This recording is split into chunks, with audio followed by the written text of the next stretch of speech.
સુરત લોકસભા ચૂંટણીમાં ભાજપે સુરતી ઉમેદવારને મેદાનમાં ઉતારી પરંપરા જાળવી છે। સુરત લોકસભાની બેઠક બદલાઈ, દર્શના જરદોશનું પત્તું કપાયું છે। મુકેશ દલાલને ટિકિટ અપાઈ છે।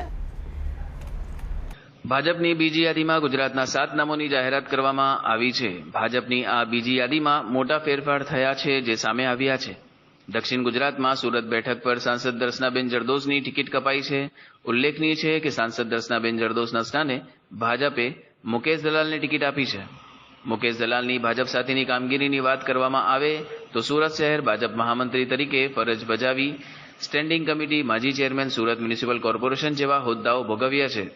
આ સાથે અન્ય બેઠકની વાત કરવામાં આવે તો આ પહેલા ભાજપે બીજી માર્ચે ગુજરાતના 15 ઉમેદવારો સહિત કુલ 195 ઉમેદવારોની યાદી જાહેર કરી હતી, જેમાં ગાંધીનગર લોકસભા બેઠક પર કેન્દ્રીય ગૃહમંત્રી અને સહકાર મંત્રી અમિત શાહનું નામ જાહેર કરાયું હતું। સર, આપણે નામાંકન થયું લોકસભા માટે શું કહેશો? સુરત લોકસભામાં મારું નામાંકન કરવા બદલ મારામાં વિશ્વાસ મૂકવા માટે હું આદરણીય લોકલાડીલા વડાપ્રધાન વિશ્વ પુરુષ શ્રી નરેન્દ્રભાઈ મોદી સાહેબ, ગૃહમંત્રી આદરણીય શ્રી અમિતભાઈ શાહ સાહેબ, हमारे राष्ट्रीय प्रमुख श्री जेपी नड्डा साहब, हमारे मुख्यमंत्री श्री भूपेंद्र भाई पटेल साहब और हमारे परम आदरणीय श्री प्रदेश अध्यक्ष श्री CR पाटिल साहब का मैं हृदयपूर्वक हूँ आभार मानता हूँ। 43 વર્ષથી પાર્ટીમાં જોડાયેલો છું। 1981થી હું સતત પાર્ટીમાં જોડાયેલો છું અને એમાં યુવા મોરચામાં મેં પ્રદેશ કક્ષાએ, શહેર કક્ષાએ, વોર્ડ કક્ષાએ, વિવિધ સંગઠનમાં, શહેર કક્ષાએ કારોબારી સભ્યોમાં જવાબદારીઓ નિભાવી છે।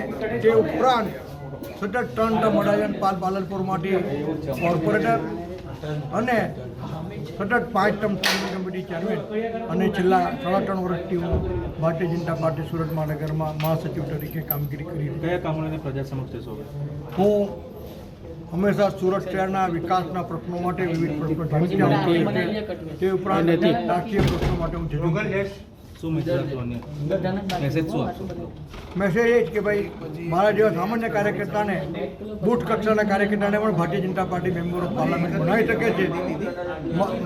મોદીનો પરિવાર, મોદી સાહેબનું એ જ મિશન છે, એ જ લક્ષ્યાંક છે અને એ જ ભારતીય જનતા પાર્ટીમાં જ સંભવ બને છે।